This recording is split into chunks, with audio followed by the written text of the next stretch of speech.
My name's Adele Onyango and welcome to another episode of Legally Clueless. No, seriously, I have no clue what I'm doing, but I'm pretty sure I'm not the only one. Hey you, welcome to episode 78 of Legally Clueless. Thank you so much for listening to this podcast. I really do appreciate it. And if you want to show some love on social media, our Instagram is at Legally Clueless Podcast. If you're going to tweet about it, just use the hashtag Legally Clueless. Reason I say this is I genuinely appreciate any and all love and feedback that the podcast gets. And I want to be able to find your tweet and just not stalk you. But just kind of say thank you. Anyway, I hope you are having a brilliant start to your week. If not, I'm sending you positive vibes, tons of hugs, and just all the love that you need to kind of keep going. I know this is such a hectic year, but we're almost at the home stretch. We're almost wrapping it up, and then we can just pretend 2020 didn't happen. We just be the year that nobody ever speaks about again, right? I am glad, though, that you found time to listen to this podcast. This is going to be a fantastic episode, as it always is. Modesty for who? Coming up, though, is a story that, Nairobi, the dating scene seems to be quite hectic. Listen to this. He was hot, very fine, had nice eyes and a nice smile and dimples. He was just smoking a cigarette and I'm just ish. So cool. I was 18, so you can't blame me. I don't even think you're pretty. Oh, you're even chubby for me. So I tried to put the key inside, and I can clearly feel that there's another key on the other end. I was expecting him to open the door, but alas and behold, there's a very beautiful lady on the other end opening the door, and she was so tall, and she's covered up in a duvet, and she is in his pajamas. So I sit down and I'm like, what's your name? She tells me her name, and she's like, they've been seeing each other since March, and she moved in 2 weeks ago. And I'm like, 2 weeks ago, we were still dating. That's a story by Orlando. So it's going to be coming up on 100 African Stories a little later in this episode. However, I am recording this later than usual because I just got back to Nairobi. I went to Voi for the weekend. So you know how in the last 2 episodes I've been complaining about burnout, needing a rest, change of scenery. So Fal and I left on Friday in the wee hours, 4:30.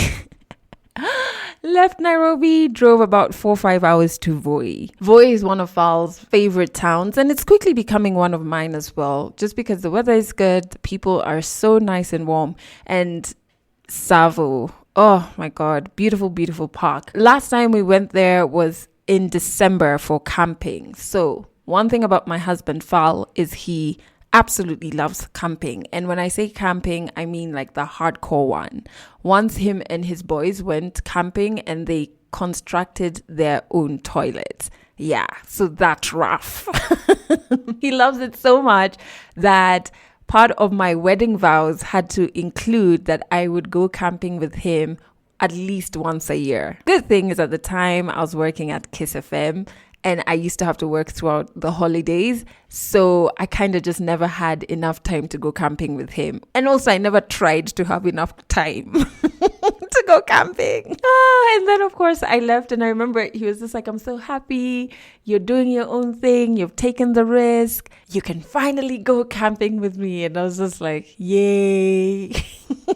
What have I done? Anyway, so we went camping last year, December, and I think I spoke about it on an episode. The insects that I ran into and the weird ass lizards. I don't know, man. So on our drive back from that trip, I was just I don't see myself joining you in this camping shenanigans again. Just go with your boys, imagine. The fresh air and everything is nice, but the roughness of it all. So we found a middle ground, which is Manyata, which is where we went this past weekend. It's basically glamping. It's tented camps, a constructed tent, and you have your very comfortable bed, a hot shower, and a bathroom. You have electricity, a mirror, essentials, Bana, essentials. And my best part of it all is that each room has its own dipping pool. So you don't have to go to the hotel's main pool at all. You can just sit in your dipping pool, and the pool overlooks the park, and the hotel has a huge watering hole. So all sorts of animals come, from elephants to lions. There's a lone hippo, which is strange, just chilling in the watering hole. And so from your dipping pool, you can see tons of animals. So yeah, it was like a middle ground for us. I really did enjoy it. I liked that I was going to carry my microphone, then I forgot. So I was forced to really detached. I think I checked my email once, which I really shouldn't have, because something that I had applied for, I got an email saying that I didn't get. So it made me feel a type of way, and then I realized where I was. I was like, nope, I'll pick up those issues when I get back to Nairobi. So it was really such a necessary break for us, because we were able to, outside of the bustle of Nairobi, just talk about life, talk about our goals, different business options. We're able to like check in on each other, find out if he is very happy with where he is in life, if I'm very happy with where I am in life. And, you know, I remember during these conversations, I was like, I think this is like a huge portion of why I really love this guy, is because we're friends. Before anything, we're friends. And I think that's really the basis of most relationships, actually, not just like intimate relationships. So yeah, so having those conversations, it was so nice, because sometimes the routine that we get into in Nairobi, we can have those convos, just not all the time. And most of the time we're either like, oh my God, it's time to sleep, I have an early morning, or you know what I mean? So it was a good break. We both needed it. Oh my God, and how can I forget? As much as it was glamping, I still went through interactions with weird ass insects and reptiles. I don't know, maybe it's just me. Maybe I'm cursed in that sense. So we went on Friday. Friday was dope. We had the full day there because we left Nairobi really early. Swimming, sun was out, fantastic.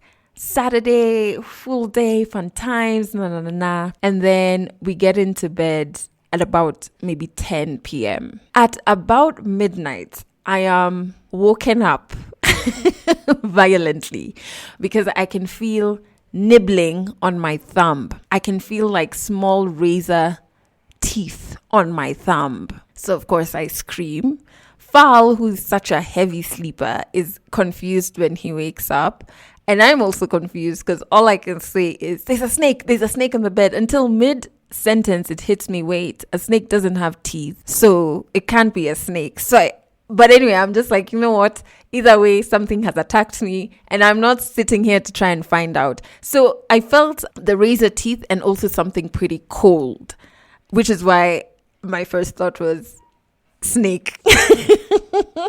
So as I'm trying to get Fal to wake up and realize we are under attack, basically, I'm like, this guy is not understanding it. But anyway, I need to jump to safety. I literally springboard myself over him and to the other side of the bed. And he's busy there telling me it must be an insect. Maybe it's a mosquito. I'm like, which insect has little razor teeth and is cold and huge enough for me to feel it? This was not an insect, fam. There's some sort of reptile in this bed. And why I was sure it was a gecko or lizard is because there were very many geckos and lizards the whole time we were there. And there were many geckos inside the tent, like inside the room. Because on Friday, I'd gone to the loo, and when I reached for the toilet paper, a little gecko like just jumped out, and I ran out of the toilet like shots at my feet, screaming. So I was sure it was that damn gecko had come back for me. So I'm busy trying to tell Falgun, it's a gecko. He's like, geckos don't bite. I know what has happened to my thumb. Anyway, it's midnight, so we force, like, I don't know the English word, but tengos the duvet. I know you know what that means. Like, you know what I mean? Oh, shakes the duvet. Nothing is there, but he then falls asleep because his thumb wasn't the one being massacred. I decide if I'm going to get some sleep, I need to look out for my toes and my fingers. So fold them up into like a fist and I fold my legs so that my toes are completely not at the edge of the bed, and then kind of fell asleep after about an hour because I was so scared. I'm just like, this is how people just die. You just get attacked in your bed by wildlife. Anyway, so in the morning, we established it was a gecko for sure. And geckos do have teeth. They normally don't bite human beings because in the night is when they look like for little insects and stuff to eat. So sometimes they can mistake, I don't know, your fingers for I don't know what type of insect. Clearly that gecko was blind, but it ended up nibbling on my thumb. But other than that, I survived that attack. I'm such a drama queen. It was not an attack, but it was an attack. I want us to jump into the song of the week. I'm not sure if I've shared this song before, but I really love it. I have such a close relationship with this song because I discovered it at a point when I was very frustrated. I felt like I didn't fit in. I was battling with a lot of insecurities about my body, battling with the fact that I don't fit into a lot of society definitions of beauty or career or success. You know what I mean? I just felt so other and not in a great way. I was a bit frustrated about it. And this song, I don't know what it is about it. It just came through for me. It's by Janelle Monáe. It's called Dance or Die. I hope it does for you what it did for me in that moment. And so I always find myself going back to that song anytime that I feel so much of a freak or a misfit or somebody who just doesn't fit in. I listen to that song and I'm like, nah, it's all right. You know what I mean? So I hope it does the same for you. Also, in the description is a link to my Instagram page because throughout this month, every week, I'm giving out 2 microphones. Yeah, I'm so excited about this giveaway. Remember I told you I was doing videos just answering podcasting questions that I kept being asked? I decided I wanted those videos to do more than just share info. And I wanted it to go a bit like a step farther. You know what I mean? So I talked to CDI Gadgets. I got my tripod from them. They're based here in Nairobi, but you can buy different things for content creation and they deliver countrywide. Yeah, I'll put a link to their page in the description as well. So I asked them, yo, please give me some microphones. Genuinely, I said it like that because I'm boys with them. They were like, cool, how many do you want? And they gave me enough microphones for me to give out 2 microphones per week for the entire month of September. I'm giving out this microphone specifically to podcasters in Kenya. It's a microphone that can be used either on a smartphone, for those of you who are recording your podcast on a smartphone. It comes with an adapter that works for some laptops and some cameras as well. Every Wednesday this month, there's a giveaway on my Instagram or on my Facebook. So I'll put a link to both of those pages in the description.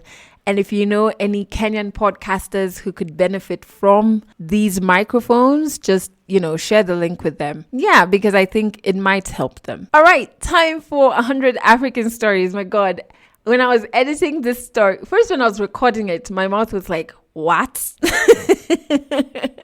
Orlando is actually a legally clueless listener. She sent me a 1-minute WhatsApp audio note about the story she wants to share. And then, of course, we worked on the story and recorded it. When I was recording it, my mouth was I was in shock. I was like, what? The audacity of all of these people to do this to her. And then even when I was editing this story, I was still like pausing to just be like, he did what?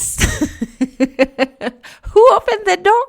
Anyway, it's one of those stories that proves that dating in Nairobi is an extreme sport. 100 African stories on Legally Clueless. Stories from Africa. My name is Orlando Odhiambo Obondo. I am 22 years. I live in Nairobi, in Kenya. I have experienced things that a person as young as I am probably wouldn't have or shouldn't have because of things to do with self-esteem and confidence and loving myself. So I'll give you a quick background before I tell you the actual story. I grew up in a kawaida family of 3 kids, 2 parents. I was always the cute, chubby one. And I have a baby sister and she was super skinny. Now she's grown into a loving, beautiful woman. But then as we grew up, I was always the chubby one, and I was always the tall one also. I remember when I started realizing that I'm actually taller than most of my classmates in school or chubbier than them. So it kind of made me feel like I need to be shorter, I need to be smaller. Imagine just being a big baby and you look way older, not way older, but people assume you're like if you're in class 2, somebody will assume you're in class 4 because you're tall. So already I started battling having confidence issues because I was also made to feel a type of way, not from home, just from outside. Home was okay. There was nothing weird about being chubby. There was nothing. So growing up, I didn't entirely deal with this. When I reached primary, like from maybe let's say class 6, I started being this person who seemed like she was so confident and so vibrant and so leader, like I started having leadership qualities and it was amazing. I mean, really, I was finding my voice and finding myself. And so that self-esteem issue, I hide it chinny, chinny, chinny, chinny, because now was, I was the head girl. I was always a prefect. I went to high school, like on the first day of school, we were told, oh, you guys need to select a class captain. And I was there giving a speech, went to uni, all this. Like I was always that chick. And there was a time I was having a conversation with my best friend and we were talking about our weaknesses and our insecurities. And she brushed it out saying, but you don't even look like you have insecurities. I was like, what? Insecure, I just don't show that I have insecurities. Having that background in mind, my story begins. Of course it involves a guy. Of course it involves so many guys. So I met a guy. I was in first year of uni. I was around 18 and I had never been to a party. I went to a strict girls' high school. And we never really got to enjoy this vibrant life. And I come from a Christian home, so of course there was also that. I didn't know much. I wasn't exposed to much. And so when I went to uni, of course, your girl was gonna get down and dirty. I was a Christian, but I knew. I was like, I want to experience this, especially the nightlife, because I used to say, if I don't experience this now, I will experience this in future. I don't know why to have a midlife crisis. I was like, so since I'm 18, let me just do it now. So I met this guy at a party and he was hot, like hot. He was, he was, he was hot. Yeah. Of course I knew he wasn't going to look my way. I mean, I'm just an average. Then I used to think I am just an average babe. Of course, he can't look my way. He was very fine, had nice eyes and a nice smile and dimples. And he was just smoking a cigarette, and I'm just like, ish, so cool. I was 18, so you can't blame me. And he was wearing a denim shirt. I'll never forget. And he starts walking towards my direction, and I'm like, wait, is he coming to me?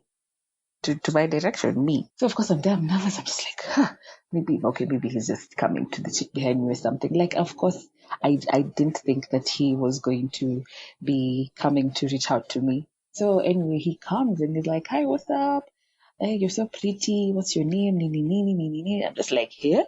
You're talking to me?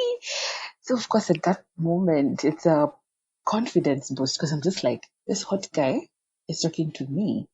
And there were hot chicks in that party. Chicks were wearing these tiny shorts and like they were dancing in crop tops and people with flat tummies and like really, So, and I was just there covered up by the way. I was like in a full shirt, full jeans. I was wearing canvas, like just your typical first year chick who's not even exposed to this fashion trends back then. I was shocked that he was talking to me. So fast forward, he didn't ask for my number that night because he also his phone had gone off. I don't know. Yeah. And of course I knew that, these are those stories. They just talk to you and then, yeah, and then life moves on. So fast forward to a week later, I get a text from this person and he's like, hi Orlando, what's up, how you doing, nini, let's link up. And of course before we link up we were texting, we were chatting, and I'm like, this person is showing interest. What shall we name this person? We'll name him a Cup. I'm like, so Cup is showing interest. And I was amazed. I was like, okay, all right, I like where this is going. We started dating almost immediately. We met. young ladies, don't date guys who you've just known for 12 days. Not recommendable. So anyway, I started dating this guy. 12 days later, it's my birthday, and it was just happy moments, happy time. So I'm Adventist, and we're really big on finding someone who is Adventist. There's this whole verse of, oh, do not be equally unyoked to non-believers. So, and we used to misinterpret it and say, I I have to be with someone who's, from my same faith and stuff like that. He was Adventist, he was fine. And the most important thing in my mind at that point was, yo, he likes me. He actually likes me. So I had this mentality that nobody can like me. Nobody can like me. Growing up as a teenager, having acne and being chubby and just being average, let me just say average. I didn't think anybody could like me. Like I knew, me when I was just in my head, I was like, me, I'm cut out for singlehood. I just have crushes on people, and of course they can't have a crush on me. So this first guy comes and he particularly likes me and he's showing interest. Of course I'm going to be interested. Whether I want him or not, it doesn't matter. He wants me, and that's the point. Fast forward to 1.5 years later, and I'm just like, okay, now I'm done with this relationship. So I tell him that we need to break up. I don't necessarily have a good reason. I'm just like, I need to find greener pastures. Yo, greener pastures had a name. He existed already. So there's this guy I met in my estate when we used to go to the same driving school. So that was like at the end of first year. And we had just been acquaintances, nothing, no friendship really. We had no relationship whatsoever. We were neighbors, lived in the same estate. So of course we'd pitana the dukas, hi, what's up? Hi, how are you doing? Good, nothing like that. So when I said I wanted greener pastures, because greener pastures had appeared, and he was a tall, dark, and handsome man. It was like, I need greener pastures now. And I broke up with this guy. And I told him, I'm breaking up with you because I feel like, you're not growing. We're not growing. We've been in the same spot since I had met you back in 2015. And I feel like I need to, broaden my horizon. I just need to be alone. Or, all those excuses. And then we break up. We break up. And then this guy has the audacity 4 days later to be like, oh, I don't even like you. I don't even think you're pretty. Oh, you're even too chubby for me. Oh, I even cheated on you in the first 3 months of our relationship. But at that point, Greener Pastures had already was already in the picture. I was going on dates with him. So I call him one day, I was at work and I'm seeing all these messages and I call him and I'm like, yo, can you imagine my ex? Da da da da. He's saying all these things. And what does Greener Pastures say? I can never do that to you. Me, I cannot. It was like, I cannot. I'm going to do better. Of course, I believe him. I was 21 at the time. So, of course, I believed him. So, we got into a relationship, of course. That's around 2017 during the election. And I had promised myself, I don't want to be in a relationship. What. But, of course, your girl here who loves love was in a relationship with this person. And it was a nice relationship, actually. It was peaceful. We didn't have much drama or what. Yeah, there wasn't so much going on. And I was just like, okay, this is nice, mature, doing his own thing. So fast forward to a few months, not a few, 11 months precisely later into the relationship. And on a random day, he calls me, he's like, hey, babe, I'm not feeling well. I'm not feeling well. I'm just like, oh, okay, me being the nice girlfriend, I'm just like, okay, let me come over and make something for you. Let me come over and help you. So I tell my boss, hey, I was doing internship somewhere and I was like, hey, boss, I need to leave early because I need to go sort out someone. I need to sort out something. And my boss is gracious and is like, okay, you go. So your girl leaves work. It was Thursday. 21st of June. Why I remember? Because the next day was my best friend's birthday and we were really excited about it. She was turning 22, so it was a big deal. I leave work early. I go help him. He was like, oh, he's not feeling well. He's been at home the whole day. He didn't go to work. And I was like, it's okay. Let me take care of you. So I'm there. I bought stuffed mixed soup. I cleaned up the house because I'm just like, this guy is sick. So I need to at least make sure when I'm leaving, I've left him in a comfortable place, clean place, and he's able to have something to eat. Big dinner, and then we're just chilling Then he tells me, babe, before you leave, let's have a conversation. So on this particular day, he's like, okay, I need you to sit down for this. I sit down, still very oblivious of what he was going to say. And he's just like, we've had a good run this past 11 months, but I feel like it's time to move forward because I don't necessarily see us being in the same headspace. Oh, da, da, da, da. He kept on explaining, and then he finishes with, but we can be friends. And I'm just like, friends? What do you mean? So then I'm confused. I'm like, wait, I thought everything was going on right.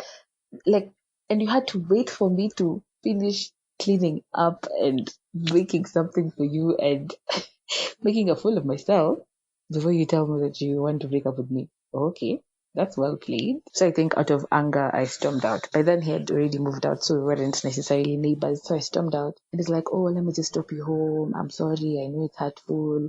You know, realizing that he's already broken a plate and saying sorry doesn't necessarily fix it. So he's like, oh, let me just take you home. I'm sorry. We can still be friends. We can have this conversation later when you're not clouded with your feelings. And I'm like, we're not having another conversation. You've already told me what you need to tell me and you didn't consider my feelings, so like it's fine. So I left. That was on a Thursday. Friday, life moved on, Saturday, Sunday. So what did I leave? No, I had his laptop back in my hostel in school, so I wanted to return it. And they used to have a spare key to his house. So I said to myself in my ujanjaness that I'm going to take the key and his laptop, since I need to return the laptop and I don't want to see him. So I said I'm going to wait until it's Monday when I'm very sure he's gone back to work because he has a whole weekend to pona. Just like it's Monday, I'm going to wait for him to go back to work and then I'll sneak to his place, open the house and return the laptop and maybe leave a note and the key hidden somewhere in the window or something and just let him or send him a text, tell him like I was there and I've returned his stuff. And yeah, and I'd even left maybe a jacket or something. I was like, So I planned exactly that. So on Monday, I took home. I get there and I'm so sure he's not supposed to be home. In my head, I'm like, he can't be home. He shouldn't be home. So I opened Greener Pasture's door. That's what I called him. Open Greener Pasture's door. So I tried to put the key inside and I can clearly feel that there's another key on the other end. So I try opening the door and the door is locked, but there's a key inside. So I try looking at the kitchen window. I can't see anything. And then all of a sudden I hear somebody from inside opening the door. And I'm just like, man, bummer. I really thought he wouldn't be home, but oh well. I was just like, it's okay. Maybe even this is an opportunity for closure. And I was just like, okay, all right, this is happening. So I braced myself and I was expecting him to open the door. But alas and behold, there's a very beautiful lady on the other end opening the door and she was so tall and so pretty. And I'm just like, hi. She's like, hi, come in. And I'm like, I come in. And she's seated. She goes and sits at the couch. And she's like covered up in a duvet. And I was just like, okay. So I enter, I remove my shoes and I sit. Because first of all, confusion. I'm like, who is this? Should I ask her who this is? Okay, so I ask her, so hi. I ask her, whose friend are you? And then she's like, so the person we had named here, Greener Pastures. I'm like, Greener Pastures' friend. And I'm like, okay, you're his friend. And she's like, yeah. And she sits and she's very comfortable. It was on a Monday at noon and she is in his pajamas because I'm so sure I could recognize these pajamas. And I'm like, it's Monday noon. What are you doing in your friend's house in pajamas sitting here? And she's like, I live here. Confusion galore. I'm just like, what do you mean you live here? And they're like, I moved in 2 weeks ago. And I'm like, what do you mean you moved in here 2 weeks ago? Do you live with him? It's like, yeah, we've been seeing each other since March. I'm like, wait, She's like, yeah, she's just giggling as she's telling me the story. And I'm like, No, just like, I need to understand this. So I sit down and I'm like, what's your name? She tells me her name. And she's like, they've been seeing each other since March and she moved in 2 weeks ago. And I'm like, 2 weeks ago, we were still dating. Heck, not even 2 weeks. It's just been this past weekend that we broke up. What do you mean you moved in 2 weeks ago? And she's like, I've been here for 2 weeks. I don't know what you're saying. And I asked her though, but do you know about me? And she's like, yeah. And she actually says my name. And I'm like, okay, this babe knows about me. How comes I didn't know about her? Most importantly, how come she exists in this situation? So I try calling the nigga. I pick my phone and I'm there dialing his number. I'm just like, he's going to hear it from me. I was so mad. So I was typing it in and I call him once, twice, three times. He still doesn't respond. He's not picking up. And then this chick calls him and I ask her, can I go pick my jacket? And I had also left like a huge bag. It was empty. I was like, can I go pick my bag? And she's like, yeah, I put the jacket inside. Eh? And I'm like, wait, what's happening? She knew that I existed. Like, how do you know that I exist and I don't know that you exist? So I'm just like confused. I'm like, what's, what's happening? What is this? What's the problem? I'm just like, hey, okay. So I walk into the toilet first. I break down because it hit me that I was being played. Rather, I had been played. And when he said that we're not in the same space, he meant it because, yo, nigga was in another whole relationship. And I'm just like, yeah. So I enter the bathroom and I break down and I cry and I cry and I cry. But then always remember this thing for don't ever let your enemies see your tears. So I wake up. By the way, this whole time I'm being really polite, and she's also being very polite and very courteous. Nothing. It wasn't this conversation. It's like, why are you stealing my man? Why are you there? No. It was very peaceful, and I entered his bedroom and I picked up my bag and my jacket and a jacket that I had bought him for his birthday since he didn't deserve it anymore, and we can always use an extra oversized jacket. I picked it. And I was so mad. I sat there like a crazy person thinking to myself, hey, hey, 2 weeks. So in my head, I'm like, where were you when I was here just last week cooking? Like, those are the things that I'm thinking. So I call him. He's not picking up. And then as I was taking my things from his room, I hear her saying, yeah, she's still here. No, alikuwa anasema kwa Kiswahili. Yeah, bado ako hapa. Nimwambie. Meaning like, yeah, she's still here. What do I tell her? Hey, and I'm like, please give me the phone. Let me talk to him. She gives me the phone, but he hangs up and I'm just like, well, wow, wow. So 11 months down the drain, just like that. I wasn't sad. I was heartbroken and mostly shocked. Shocked at how he could be very tactful. Because I never think, him of all people, nah, he was such a polite and kind person. I didn't think he could be that sly. So I call my friends. Of course, we go, vent, piga kelele, cry, talk about how men are trash, or the sequence is just, yeah. And I never heard from him after that. Oh yeah, he did reach out, but I didn't bother having a conversation with him since he was having a whole person in his house. It didn't involve me anymore. So I moved on.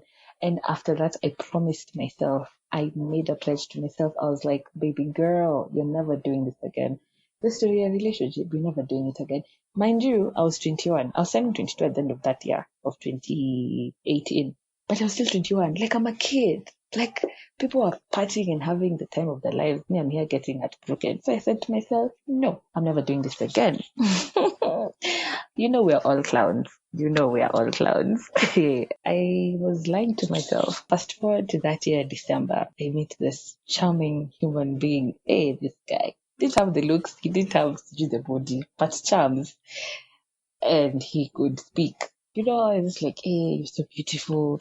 Wow, I've never seen anything like this. It had been 6 months before. At least I'd given myself 6 months. In my head, I'm just like, at least I've been single for 6 months. At least I've taken time off to heal and stuff. And so I met this person and he's here with all his sweet nothings. What shall we call this one? This one will be called Basket. And Basket was way older. He was like 30 or 31. And I was 22 and he was talking about marriage. And he's like, I'm so serious about you. I want to marry you. And I'm just like, oh, okay. So in my head, I'm just like, of course not now, but just, okay, this is nice. This is interesting. And I had known him through his family. I knew his sister. We were friends. And I knew him. I knew about him. And yeah. So he'd ask, oh, please be my girlfriend. Please be my girlfriend. And he was asking all these things in a span of 1 month. So I knew this guy was serious. I was just like, this guy is ready to settle.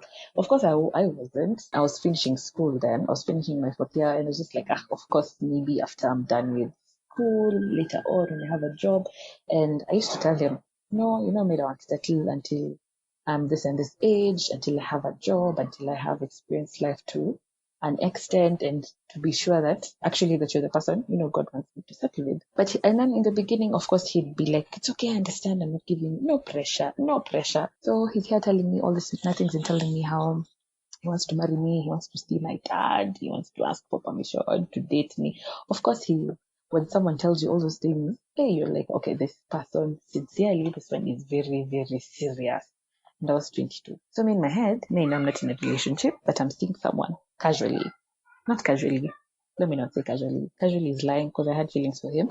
But I said like I'm going to choose myself over him. And I was like, no, let's take it slowly. Let's take it slowly. Fast forward I met him in December. So I go home, Dala, I come back. Dala is Ushago. Ushago is up country. Come back and we've been in touch, constantly speaking, texting, doing all those things people do when they're trying to fall in love and trying to fall in love. Let me just say it like that. Come February, so I met his folks, of course, but I had known them, but I was meeting him like someone their son has an interest in. I would we'd hang out and stuff, and then he asked me for sex, and I was just like, hold up, wait a minute, no, no, this is not happening. He started, oh, I'm a man. Oh, I have needs. Oh, see, you're going to be my wife anyway. Oh, see, and I'm just like, no, this is not happening. Like in my head, I'm like, yo, I thought you were different. I thought you were not like the other guys. I thought you were serious about this whole thing. He sees that didn't work, and then he starts then, okay, then let's get married. And I'm like, I was finishing school April 2019. So this is around, let's say January, February 2019. And I was like, when are you finishing school? Let me come see your folks. Nini. And he's telling me all these things. And I'm like, I'm not really, really embracing it. February 13th, that's asking me again, oh, when can I see your parents? Oh, pressure, pressure from all corners. Oh, my folks want me to marry. Oh, all my siblings are getting married. My siblings are married. Our last born is engaged. Stuff like that. And of course, he's coming from a point of pressure. And I'm like, I understand, but I'm not ready to settle down. And in the beginning of this friendship, you had said that you will be patient. And he'd be like, I'm patient. I've been waiting. And I'm like, you've not been waiting. You met me in December. My man, calm down. It's February. We barely know each other. We're not even dating in my head. And he chuckles. And I'm like, why are you laughing? So in our hangouts with family, I'm a loud person and I have a very embarrassing laughter. And I laugh loudly and I'm just a jolly, bubbly person. So Basket would tell me things like, oh, sometimes you're too loud. Or when we're out with people, you don't be so loud. But when you're with me, you can be as loud as you want. But when you're with people, just be me. My mom is a very calm lady, very quiet and introverted, and I'd want someone like that. But I'm like, but I'm not like that. And you want me, but I'm not like that. So you have to accept me or like let me be or let me go. There's a time we had an argument and he's like, I don't know, I don't like women telling me their opinions because I'm a man. I can, I'm the leader in this, da da da da. And I'm just like, this man is unbelievable because I'm coming from a place where I express myself. And even if I'm the loudest child in my family, I still express myself, and my family is used to me being like that. They're used to me being the loud one. My parents are both loud people, and their opinions are valid to each other. So maybe this is what I have seen growing up. So this man is here telling me to be the opposite of what I have seen. And I'm like, no, this is not natural. So it was on Valentine's Day. I tell him, oh, you know me, all the boyfriends that I've had, they've never even sent me flowers. So I was like, me, I want flowers for Valentine's. Like I wasn't those people for Ati, what do you want? And you say nothing. I was clear and precise. Said I want flowers and I want a date. And he was like, okay, I will deliver. So on that day, I had told myself, if he asked me to be his girlfriend, on that day, I was going to say yes. That was 2019, February 14th. Morning comes, I think, I was going to school. was still in fourth year. So going to school, no text, no good morning, babe, no, hi, what's up? What are you doing at this time? Nothing. And me, so my expectations are, they're high.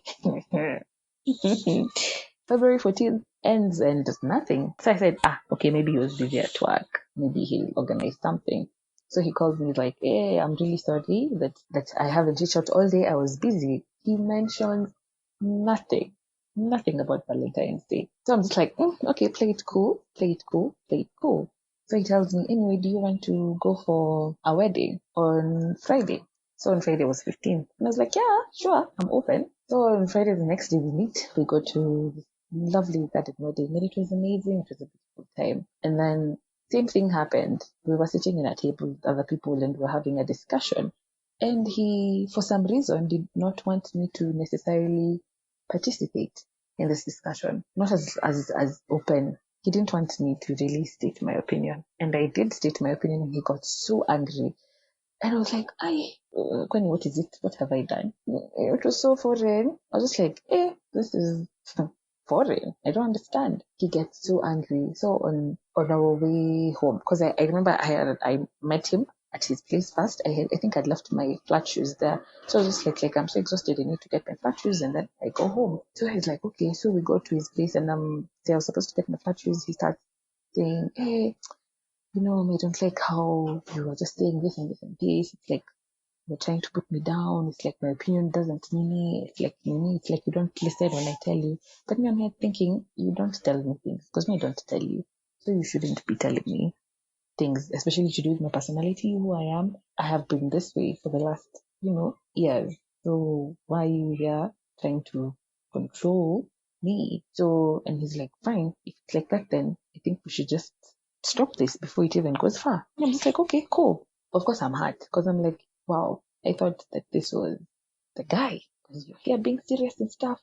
So I get an Uber, I go home. The next day, I'm so sad. I'm trying to call him. I was at church the whole day because I'm Adventist, so it was Saturday. So I was trying to call him during lunchtime because I remember we had plans for the next day. I'm trying to call him. I'm trying to call him. I called him like 18 times. He didn't pick up. So I got the message. And I tried to call his sister because I'm just like, hey, Basket did this. Why, like, why is this happening? Like, what is it? What am I so horrible as a person? He was like, no, you just chill. I'll sort it out. We'll figure it out later. Then the sister and the husband are like, why don't you guys come over to our place and we can try to solve this? And I'm like, fine. So I'm trying to reach out to him. I'm trying to tell him, see, we meet at Kinanani's place. So we try and resolve this. At least if we have maybe third party influence, the decisions made will be better or the conversation will be easier. He doesn't pick. Then he calls me finally, like at 5 p.m. when I'm already tired and I've given up. And he's like, hi, I don't think I want to do this. And I'm like, what are your reasons? And he's like, I don't want to be the woman who I fear. I told you this person is how old? 30, 31. How old am I? At that point, I was 22. If anything, I should fear you. This is all I'm thinking in my head. He's like, oh, you're too opinionated, or you say too many things. I was like, wow, this is really heartbreaking. And I was like, imagine we can sort it out. Imagine your girl was just there trying to tell you, imagine we can sort it out. We can sort it out. We can, please don't do this. We can really sort it out. We can really, and he's just like, no, no, no. And I'm like, okay, fine. This guy seems like he has really made up his mind. I'll go, it's okay. It's alright, I respect your decision. I didn't respect it, but I said it. I respect your decision. That ends like that. No, that for me was the tip of the iceberg. So many things had happened, especially when it comes to this relationship things, and I was just like, how comes me never getting love? Am I the problem? My self-esteem that had been at 80, remember that I had always been faking it. It was like at 80, it dropped down to like 10 or 7. Because I started thinking to myself, why do men do this to me? Why am I the bad person? Why am I the problem? It's made me feel like I was worthless, like I didn't deserve love. 3 times in a row of 3 years, 2017, 2018, 2019. And I'm just like, I don't deserve this. I was sad. I was a sad, I was sad and gloomy and just grumpy and I was in this place that I knew I didn't want to be in. Even my parents, they have their ups and downs, but I knew that this thing exists where you decide to be with people for the rest of your life. My parents have been together for 31 years. So I know forever kind of exists. And I was always here looking for forever in someone, always looking for it in someone. Because for the longest time, I numbed not having self-esteem. I was always this loud person. I was always this person who, you need a leader, I'll be there. You need me to show up for I'll be there. And I wasn't showing any bit of sadness or low self-esteem. But I'm still the same person. It's just that now this time, with all the lessons that I have learned and having confidence in who I am as a young woman and understanding that this is me and I don't need someone else to accept me for who I am because it's like I'm never enough. And that not being enough for someone else used to break me. But right now I'm just like, I'm enough for myself. I could do all those things that you want me to do, but I still won't be enough for you. I could lie so low as a doormat. I still won't be low enough for you to step. Or I'll be low, but I'll be rough on the edges and you'd still complain. And I told myself, no, baby girl, you're not doing this again. Not the relationship stuff. You're not doing this again in terms of hoping that someone will see that you're enough, hoping that someone will choose you, and just having this pick me syndrome where you do things so that people see you and want to choose you. I just said, no, no. You need to find it in yourself. You need to find it in God. Most importantly, love yourself. Find that love inside you. Find that thing because I feel like I was looking for something, and this is years later. Not years, but it's a while later, and I'm realizing in all these men, I was always looking for. I was always looking for something. I don't know what I thought I was missing, but right now I'm a complete human being. Things will put you down, Kabisa. I was depressed for a long time, even when I was happy. I was still depressed. Crazy, I'm not. I just have tiny bouts of anxiety, but it's kind of normal. I mean, we're going through a pandemic. I'm going through online school. I have to pass the bar exam. I have this other things. Like I have to find a balance in life.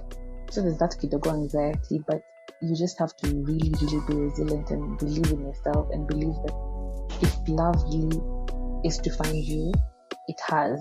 Catch more African stories in the next episode of Legally Clueless. Yo, how hectic are those experiences? I think what also got me is that she's been through so much madness dating wise at such a young age. But sometimes I feel like that's better because then you don't fall for that BS later in life. You know what I mean? So the earlier it happens, the better. Sometimes I think so. But I was just like, yo, if I don't know what I would do if I found another woman in his house in his pajamas. Like, where do we go from there? You know what I mean? Like, what happens? Is there a manual for how to react in that situation? But I'm just glad she's at a point where self-love is something that she's working on. If you also, like Orlando, want to share your story on this podcast, it's very possible. All you have to do is send a 1 minute. Please make it 1 minute.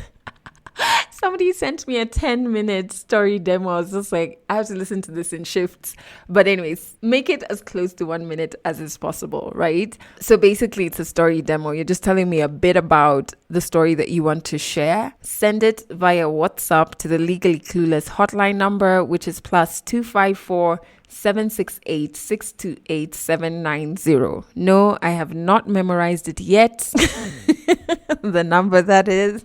I am reading it. I don't know when I'm going to memorize it. Also, if you listen to an episode of this podcast and you absolutely relate with it, feel free to send me a WhatsApp audio note about it. I want this podcast to be a space where you know that it's okay to be, that a huge part of being human is not knowing, that our human experiences are so interlinked. It's absolutely crazy. So feel free to send me a WhatsApp audio note if you're listening and you're just like, oh my God, I've been through that as well. Episode 30 is my most favorite podcast of 2019. Like, I will never forget how Kadzo kept saying, growing up is a gem. It is a gift. It is a gift. Today, I found my all-time favorite episode of Legally Clueless, although I love all the other stories. I loved Tall, Dark, and Handsome. I loved that story. That was a good story.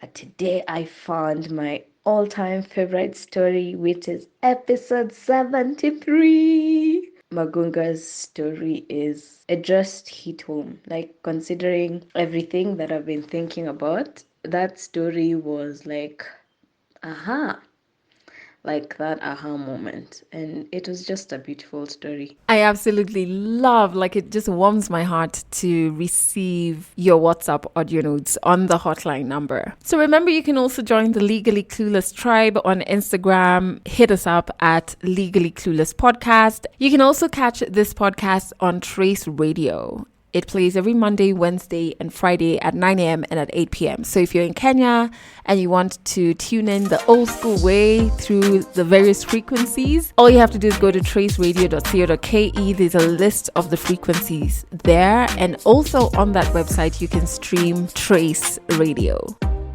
That's it for this episode of Legally Clueless. You can share this podcast with your friends. You can keep it for yourself. I'm not judging. Just make sure you're here next week for the next episode.